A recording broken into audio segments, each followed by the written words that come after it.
유튜브 시청자 여러분 안녕하세요. 혼자 다 아는 남자 혼다입니다. 이번 시간에는 제1차 고려-몽골 전쟁의 절정과 결말이라고 볼 수 있는 귀주성 전투에 대해서 다뤄보려고 합니다. 오늘 이야기로 들어가기에 앞서서 지난 이야기를 간단하게 요약하면서 시작하도록 하겠습니다. 고려와 몽골의 관계가 파탄난 이후에 살리타이가 이끄는 몽골군은 함진진, 즉 의주를 함락시키고 세 갈래로 부대를 편성해가지고 고려를 공격해옵니다. 그중 남노군과 살리타이의 본군은 서해안을 따라서 남하하면서 고려의 핵심 거점으로 진출을 하게 됩니다. 반면에 북노군은 고려군의 북방 내륙의 요지를 공략하면서 몽골군의 보급선을 확보하는 역할을 하게 됩니다. 제가 주로 초점을 맞췄던 것은 남노군과 살리타이 본군의 움직임인데요. 이들은 정주, 철주, 청천강 이남을 순서대로 제압하고 서경을 공격하지만 서경이 쉽게 함락되지 않으니까 이 서경을 지나쳐서 관리와 백성이 도주한 황주를 점령하게 됩니다. 개전 시작 이후 한 달 만에 300km를 남하해가지고 황주를 점령한 건데요. 여기에 대항해서 출격하지 않을 수 없었던 고려의 중앙군은 황주 인근의 동선령에서 고지 방어 전략으로 가까스로 몽골군을 격퇴하게 됩니다. 이렇게 해서 남하하던 몽골 부대는 말머리를 북으로 돌려가지고 달아나게 됩니다. 그리고 청천강 이남의 안북성에서 고려군은 몽골군을 맞아 싸우게 되지만 몽골군과 회전으로 맞서 싸우자는 주전파가 득세하면서 고려의 중앙군은 태반에 가까운 2만가량의 군사를 잃게 됩니다. 이렇게 좌절스러운 상황에서 오늘의 이야기를 이어가야 되는데요. 여기서 일부 시청자분들께서는 이미 눈치를 채셨겠지만 제가 그동안 남노군과 본군의 활동은 상대적으로 구체적으로 묘사를 했지만 북노군의 이야기를 어느 순간부터 구체적으로 얘기를 안 했다는 것을 알고 계셨을 겁니다. 사실 몽골군은 남노군과 본군에 더해서 북노군까지 온전히 안북성 전투에 참전시켜가지고 고려군을 완전히 경멸하려고 했던 걸로 추정이 되는데요. 사실 이때 북노군은 고려 북방의 한성에서 발이 묶여가지고 안북성 전투에 제대로 참전할 수 있는 그런 상황이 아니었습니다. 북노군이 제대로 참전을 못할 만큼 고전을 하고 있었다는 얘기는 몽골군의 보급선도 안전하지 않았다는 얘기가 되고 그만큼 고려의 북방 내륙군이 분전하고 있었다는 얘기가 됩니다. 당시 고려는 유사일에 안시성 싸움과 더불어서 수성전의 역사가 될 만한 대단한 선전을 하고 있었습니다.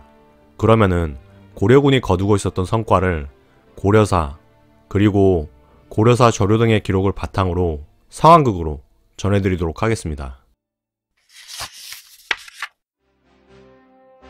몽골의 남노군이 서경으로 남하하고 있을 무렵 그들과 진로를 달리한 몽골의 북노군은 압록강을 따라 동북쪽으로 100km가량 진군하여 내륙에 있는 삭주의 선덕진을 무혈 점령하였다. 그 이후 고려의 중앙에서 몽골군의 침입을 감지했을 무렵인 9월 3일에는 몽골의 북노군이 삭주에서 70km가량 남하하여 귀주성으로 진출하였다. 그리고 귀주성 북방 전면에 포진하여 귀주성 공격 준비에 들어갔다. 한편 고려군의 서북면 병마사 박선은 그간 몽골 북노군의 움직임을 주시하며 귀주성에 입성해 있었다. 제장들도 알다시피 몽골군의 장수 우에르가 이끄는 1만가량의 대군이 이 귀주성의 북방에 이르렀소. 잘 알고 있겠지만 이곳 귀주성은 고금을 통틀어 고려 서북방 내륙의 최대 요지라고 할 수가 있어. 이곳은 서북방의 내륙과 해안지대를 잇는 결절점에 위치해 있기 때문이지. 그러니 모두 필사의 각오로 이곳을 기필코 사수해주길 바라오. 몽골군의 남노군으로부터 정주성을 지켜낸 이 정주 분도장군 김경선이 있지 않습니까? 정주성에서처럼 몽골군의 머리를 박살내주도록 하겠으니 무슨 일이든 하명만 하시죠. 믿음직스럽군. 이번 전투 역시 김장군의 용맹에 의지하는 바가 클 것이오. 사방에서 이곳 귀주를 사수하기 위해 달려온 제장들에게 다시금 감사를 표하오. 그러면 이전부터 제장들과 꾸준히 논의하며 수립한 귀주성의 방위 전략을 점검토록 하겠소. 장군들은 각자 본인에게 할당된 일에 대해서 밝히고 이곳을 나가 즉시 맡은 바 업무에 착수하도록 하시오. 안북부와 위주, 태주 등지에서 집결시킨 정예병으로서 별초군 250명을 딸려줄 테니 성의 3면에 각각 분산 배치하도록 하시오. 그들은 위기시에 소중한 전력이 될 것이니 그들의 전력을 귀히 활용해주기 바라오. 좋습니다. 먼저 정주 분도장군 김경손이 소장의 소임을 아랩니다. 저는 이구산의 산세에 둘러싸인 북문과 서문, 동문을 뒤로하고 평지와 면한 남문을 지키도록 하겠습니다. 산세에 의지할 수 있는 세계 성문보다 더 격렬한 전투가 예상되지만 죽어도 물러나지 않겠다는 그런 각오로 전투에 임하겠습니다. 그럼 별초군을 이끌고 가보겠습니다.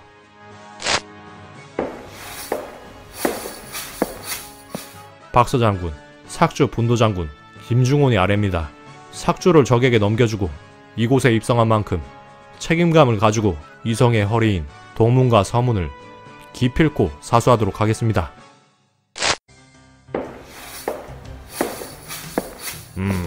서북면 병마사 이 박서는 산세에 의지하며 북문에서 몽골군을 맞아 적의 예봉을 꺾어놓도록 하겠소. 그러면 다른 부장들도 주장의 뒤를 받쳐주며 이 귀주성을 성공적으로 방해하는데 힘을 보태주도록 하시오. 이리하여 귀주 병마사 박서, 정주 분도장군 김경손, 삭주 분도장군 김중훈, 정주부사 박득분, 위주부사 박문창 및 삭주, 퇴주, 귀주 등 수많은 고을의 수령들과 5천여 병력이 그간 비축한 풍부한 무기와 물자에 의지해 철저한 방어태세를 갖추었다. 몽골의 일망우사는 포위망을 구축한 다음 귀주성에 사자를 보내어 항복을 권하였으나 고려군은 단호하게 항복 거부 의사를 통고하였다. 고려군의 항복 거부 통첩을 받은 몽골군은 1231년 9월 3일 새벽을 기하여 즉시 공격을 개시하였다. 몽골군의 파상 공세가 집중된 곳은 김경손 장군이 맡은 남문이었다. 장군, 전황이 위급합니다. 별초군의 활약으로 성을 기어오르는 적의 공세를 가까스로 막아내고는 있지만 적의 대군을 보고 대부분의 병사가 겁에 질린 상태입니다. 젠장, 안타깝긴 하지만 이해가 가지 않는 것도 아니야. 사방이 포위되어 있는 이 형국에서 극적인 국면의 반전을 꾀하지 않으면 병사들이 이대로 전의를 상실하고 싸움을 회피하려고만 들 것이야. 그렇다면 적의 공격이 일단락되고 양군이 재정비를 갖추는 동안 김경손이 부하들에게 외쳤다. 병사들은 들어라! 너희들 가운데 나라를 위하여 나를 따라 몸을 바칠 용기를 가진 자는 앞으로 나와라! 나도 너희들과 끝까지 함께할 것이다. 이 비장한 호소에 감동한 용사 12명이 결사대가 되기 위해 나섰다. 너희들은 나를 따라 목숨을 덜 보지 말고 죽어도 물러나지 않아야 한다. 다음번에 적이 공세를 취해올 경우 그 공세를 막아내고 적이 뒤로 물러나 재정비를 할 때를 노려 적을 쳐서 아군의 기세를 끌어올리도록 하겠다. 이후에 몽골군이 다시 한바탕 공세를 취하고 물러나려는 찰나 김경손은 이들 12명으로 조직된 결사대를 이끌고 귀주성의 성벽을 넘어 성 밖으로 출격했다. 김경손의 결사대가 노린 것은 공격을 마치고 귀주성 서남방으로 물러가고 있는 몽골군의 대열이었다. 김경손의 특공대는 그들 대열의 한복판으로 뛰어들어 빼어난 무용으로 몽골군을 닥치는 대로 베기 시작했다. 모두 나를 따르라! 꽁무니를 빼고 쥐구멍으로 들어가는 몽골군을 황천으로 보내주도록 해라! 에이! 예! 그때 김경손의 시야에 검은 깃발을 들고 황급히 달아나는 몽골군 10호장의 모습이 눈에 띄었다. 김경손은 놀라운 속도로 몽골군 군기의 기수인 10호장을 추격했다.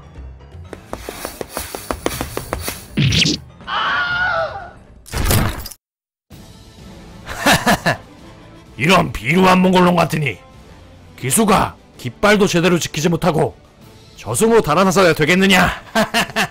모두 함성을 올려라! 김경손이 몽골군에게 빼앗은 깃발을 좌우로 흔들자 성안의 고려군이 환호하기 시작했다. 그리고 그 환호와 함께 몽골군의 화살이 김경손 쪽으로 쏟아지기 시작했다. 저놈들이 억울하긴 한가 보군. 좋다. 성내의 병사도 크게 들썩이고 있다. 이로써 다들 조금 더 힘을 내겠지. 하지만 고작 이 화살 나부랭이를 내 팔뚝에 꽂은 걸로는 결코 나를 막을 순 없다. 에잇! 김경손은 혼전이 벌어지는 가운데서 팔에 유시를 맞았으나 결사대를 이끌고 후방의 진영으로 향하는 몽골군 중 뒤처진 자들을 추격하여 교전하였다. 그러자 몽골군 대열 곳곳에서 혼란이 일어나기 시작했다. 이를 계속해서 지켜보고 있던 성내의 고려군은 일제히 성문을 열고 달려나와 몽골군을 공격하였다. 고려군의 대대적인 역습에 몽골군은 뿔뿔이 흩어져 귀주성 북방으로 퇴각하였다. 네, 대단한 활약을 보여준 김경손 장군의 모습이었죠. 김경손 장군의 모습이 가장 인상적이긴 했지만 일단 제가 가장 고무적으로 보는 포인트는 이 서북방의 장군들이 일제히 이 요지인 귀주성에 모여가지고 마치 어벤져스처럼 어떻게든 이 요충지를 지키기 위해서 자기들이 이끄는 군사나 전쟁 물자, 식량 이런 것들이 일체를 가지고 와서 귀주성을 튼튼하게 방위하기 시작했다는 그런 모습일 것 같습니다. 그리고 초반부에 몽골군이 평지로 되어 있는 이 남문을 공격하기 시작하면서 고려군이 굉장히 흔들리게 됩니다. 사실 고려군이 소집한 병사들이 별초군, 이후에 좀 더 구체적으로 설명하겠지만 특수군 중에 하나인 별초군도 있었지만 대부분이 오랫동안 전투를 경험하지 못한 오합지졸에 가까운 서북방의 일반병이었습니다. 그래서 전투 초기에는 사방이 포위되어 있다는 공포로 인해서 사기가 크게 저하되고 병사들이 전투를 피하기 바쁘지만 김경손 장군의 결사대를 통해서 이 분전을 통해서 고려군은 분위기를 반전시키는 데 성공하게 됩니다. 실제로 김경손 장군이 12명을 이끌고 결사대로서 몽골군의 기수를 베고 깃발을 빼앗았다는 이야기는 역사에 기록되어 있는 사실이고요. 제가 봤을 때 이 12명이 대군으로서 형태를 갖추고 있는 몽골군에게 대대적으로 공격을 가했으리라는 생각은 잘 안 들고 아무래도 몽골군이 후방으로 퇴각하거나 이동하는 틈을 타가지고 그 몽골군의 후방을 추격해서 추격타를 가한 게 아닌가의 그런 상상을 바탕으로 이 상황극을 작성했습니다. 아무튼 간에 김경손 장군의 이 성과로 인해서 오합지졸에 불과했던 군사들이 용기를 찾게 되고 전투에 적극적으로 매진하게 되는 그런 계기가 생깁니다. 그래서 김경손 장군에 의해서 몽골군이 조금씩 혼란해지기 시작하니까 성안에 있는 군사들이 지원군으로 나와가지고 이 몽골군을 추격하는 그런 적극성을 보이게 되고 노블리스 오블리주로 이끌어낸 이 적극성이 이어진 귀주성 전투에서도 계속해서 이어지게 됩니다. 그러면은 귀주성 전투의 이유 이야기를 다시 한번 들어보시도록 하겠습니다. 초전에서 패배한 몽골의 북노군 수장 우에르는 이튿날인 9월 4일에 다시 귀주성을 겹겹이 에워쌌다. 이번에는 평지엄연한 성의 남문뿐 아니라 동문, 북문에도 동시다발적으로 공격을 가하겠다. 구름사다리를 이용해 성을 오르는 동시에 당차를 동원하여 성문을 파괴토록 하겠다. 그리고 선두 공격제대에 이어서 제2대, 제3대를 번갈아 가면서 차례로 투입하여 파상공세를 취하도록 하겠다. 이번 공격에서도 성과를 얻지 못하면 안 될 것이야. 모두 분발하도록 해라. 몽골군의 장군 우에르의 지시에 따라 몽골군은 세계 성문에 대해 동시다발적이고 다양한 수단으로 공격을 개시하였다. 먼저 성문을 파괴하기 위해 몽골군은 풀섭과 나무에 실은 수레를 앞장세워 엄폐물로 삼으면서 성문을 공격하였다.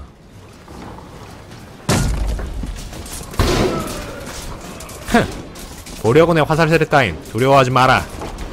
풀섭과 나무로 방어막을 친 수레는 안전할 것이다. 당차로 성문을 박살내라!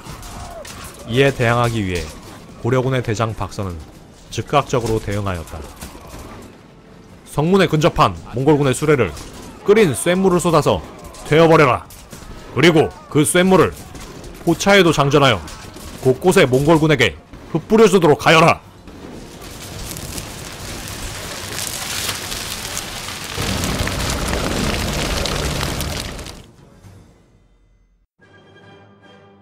한편 몽골군은 당차를 이용해 성문을 파괴하는 전략에 실패하자 공성탑인 누거를 만들어 쇠가죽을 표면에 씌우고 그 안에 군사를 잠복시켰다. 그 다음 그것을 성벽 아래턱에 밀어붙여 성벽에 걸었다. 몽골군은 누거 위에서 성 안으로 사격을 가하여 고려군을 제압해가고 있었다. 이를 본 삭슈 분도장군 김중호는 기민하게 판단하여 대응했다. 모두들 적의 공성탑 누거가 성벽 중간에 걸려있어 당황하고 있구나. 누가가 걸린 지점의 성벽을 일시적으로 뚫어버리도록 하겠다. 그리고 거기를 통해 누거의 쇳물을 쏟아부어 누거를 불태워버리도록 하겠다. 먼저! 자, 이제 쇳물을 부어라!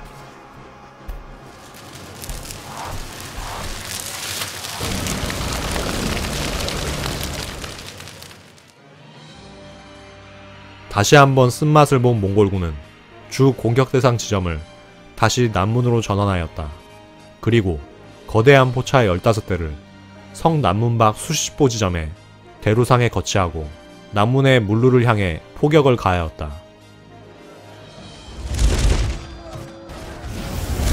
이때 정주 분도장군 김경소는 남문의 호상 위에 걸터앉아 병사들을 독려하고 있었다. 그러던 중 갑자기 적의 발석차에서 날아온 바윗돌이 그의 머리 위를 스쳐 지나갔다. 그리고는 그의 뒤에 섰던 호위병에게 명중하여 호위병이 끔찍하게 격살되었다. 이를 보고 부장이 김경손에게 황급하게 달려왔다. 장군, 피하셔야 됩니다. 이곳을 겨냥하고 언제 또 돌이 날아올지 모릅니다. 나는 이 자리에서 떠날 수 없다. 병사들은 내가 이 자리를 지킬 것이라 믿고 모두 자기 자리를 지키며 격렬하게 싸우고 있다. 내가 여기에서 움직이면 군심이 동요될 것이다. 그러므로 굳건히 이 자리를 지키겠다. 알겠습니다, 장군. 그런데 장군, 적이 목상을 성벽에 밀착시키기 시작했습니다. 성벽 밑으로 땅굴을 팔 속셈인 것 같습니다. 쥐새끼들이 이 귀주성을 들어오게 할 순 없지. 서둘러 땅굴의 입구를 찾아라. 그리고 썩은 이영에 불을 붙여 그것을 땅굴 입구에 던져놓도록 해라.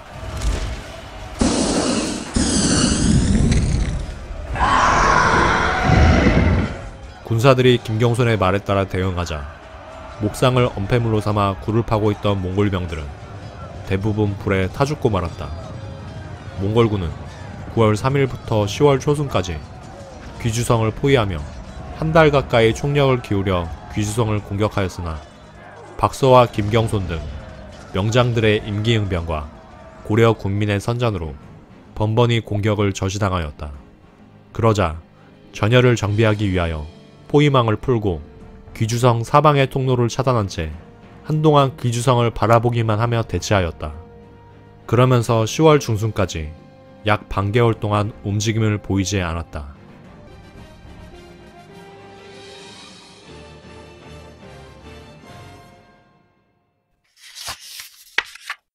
고려군이 이 귀주성 전투에서 굉장한 선전을 하게 됩니다.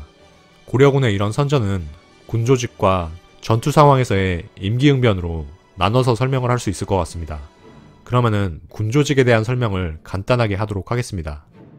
귀주성 전투에서 크게 활약했던 군조직 중에 하나가 앞에서도 언급됐던 별초입니다. 별초는 무신정권에서 그나마 새롭게 정비한 군사조직이라고 할 수가 있습니다. 과거 숙종 때 여진을 상대하기 위해서 윤관 장군이 별무반을 양성했다면 무신정권이 새롭게 정비한 군사조직인 별초의 일부가 이 대몽전쟁에서 활약을 하게 됩니다. 이 별초라는 거는 선봉대나 유격대 그리고 별동대 같은 좀 특수한 임무를 맡을 수 있는 그런 우수한 군사들을 특별히 뽑아가지고 조직했던 그런 군대인데요. 제가 이 별초 중에서 일부가 몽골군과 항전하는데 기여했다고 얘기를 한 이유는 이 별초의 다수가 최씨 무신정권의 안위를 지키는 데 활용됐기 때문입니다. 별초는 크게 마별초, 삼별초, 지방별초로 나뉘거든요. 이 마별초부터 약간 그라데이션처럼 점점 더 공익성이 커지는 그런 군대라고 할 수가 있습니다. 그렇게 말하자면은 마별초가 공익성이 가장 낮은 그런 부대라고 할 수가 있는데요. 이 마별초가 공익성이 낮은 이유는 이 마별초가 최씨 무신정권의 사적인 정적 척결을 위한 군대였기 때문입니다. 그러니까 한마디로 이 마별초는 최씨 가문의 거의 사병이라고 볼 수 있는 그런 군대였는데 아주 우수한 역량의 군사로 구성된 사병이라고 할 수가 있는 거죠. 그리고 삼별초 같은 경우는 좌별초, 우별초에 신의군까지 더해서 삼별초라고 얘기를 하는데 이 좌우별초라는 게 치안을 담당하는 군대로서 최씨 정권에서 부리던 그런 군대인데 치안을 담당한다는 명목으로 자신들의 정적을 계속해서 감시하고 그들의 동태를 살피는 그런 역할도 겸했기 때문에 이 삼별초 중에 좌우별초는 최씨의 사적 권력의 유지를 위한 그런 조직이라고 할 수가 있었습니다. 그런데 이 좌우별초에 더해져서 삼별초로 구성한 신의군 같은 경우는 몽골과의 전쟁에서 싸우다가 몽골군의 포로가 돼가지고 몽골에 끌려갔는데 다시 도망쳐와가지고 군대에 합류한 그런 사람들이었습니다. 그러니까 몽골에 저항하려는 생각이 굉장히 많았던 그런 사람들이 좌우별초에 더해졌다고 볼 수가 있습니다. 그래서 일말의 항몽적인 성격이 이 삼별초에 있다고 볼 수도 있는데 결국에 본질적으로는 이 삼별초 또한 최씨 무신정권의 사적 군사집단 내지는 정보기관으로서의 성격이 강했기 때문에 정말 순수하게 몽골과의 전쟁에서 대대적인 활약을 했다고 떠받들기는 좀 힘든 그런 조직이라고 할 수가 있습니다. 반면 지방별초라는 군대들이 있는데 이 지방별초야말로 몽골과의 전쟁에서 가장 순수하게 활약했던 그런 별초 부대라고 할 수가 있습니다. 각 지방의 군대로 배치가 돼가지고 그 지방에서 특수임무를 수행을 했기 때문에 정말 몽골과 대면해가지고 싸우면서 호국적인 성격 내지는 공익적인 성격을 가졌던 게 이 지방별초라고 할 수 있는데 이 귀주성에서 활약했던 것도 서북면에서 군사 경험도 별로 없고 사기도 낮았던 오합지졸들이 장수들의 모범과 별초의 분전에서 강한 인상을 받고 전투 경험을 더하면서 강병으로 거듭났기 때문이라고 할 수가 있습니다. 거기에 더해서 전투 상황에서 굉장히 임기응변을 발휘해가지고 유연하게 대응했다는 측면이 승리로 가는 지름길이었다고 생각을 하는데 근거리에서는 화살과 바위를 쏟아놓으면서 경우에 따라서 적이 병기를 가지고 나올 때는 그 병기를 태워버리기 위해서 쇳물을 부어가지고 대응을 하게 되죠. 그래서 당차나 공성탑 같은 병기도 무용화를 시키게 됩니다. 또 원거리는 발석차로 돌과 쇳물을 포격을 하면서 성의 내부인 원거리에서도 몽골군에게 상당한 타격을 가하게 됩니다. 그리고 거기에 대해서 경우에 따라서 성 밖에 몽골군이 주춤할 때는 성 밖으로 나가가지고 몽골군에게 기습을 가함으로써 몽골군의 피해를 가중시키는 그런 아주 유연한 전략을 계속해서 반복하면서 선전을 이어나갔습니다. 이때 당시에는 몽골군이 화포 같은 고급 무기를 활용하지는 못하고 있는데요. 그 이유 중 하나가 아직 이 시기에는 금나라를 완전히 정벌하지 못한 상태였고 중국의 뛰어난 공성 역량이 몽골군에게 완전히 이식되기 이전이었습니다. 그래서 발석차를 활용하는 모습이 일부 등장하긴 하지만 기록을 통해서 보면은 고려군의 발석차가 오히려 더 사정거리가 먼 것 같은 그런 모습을 많이 보이기도 합니다. 몽골군이 공성 병기에서 고려군을 완전히 압도하지 못했다는 것도 부수적으로 고려군이 선전할 수 있는 그런 요인이 됐다고 봅니다. 이런 식으로 고려의 북방군은 스스로의 능력을 발휘하면서 다음 해인 1231년 정월까지 계속해서 성공적으로 수성을 이어갑니다. 하지만 이후로는 냉혹한 현실의 문제가 다가오면서 고려는 길고 긴 몽골의 위협과 이어진 몽골의 간섭기를 거치게 되는데요.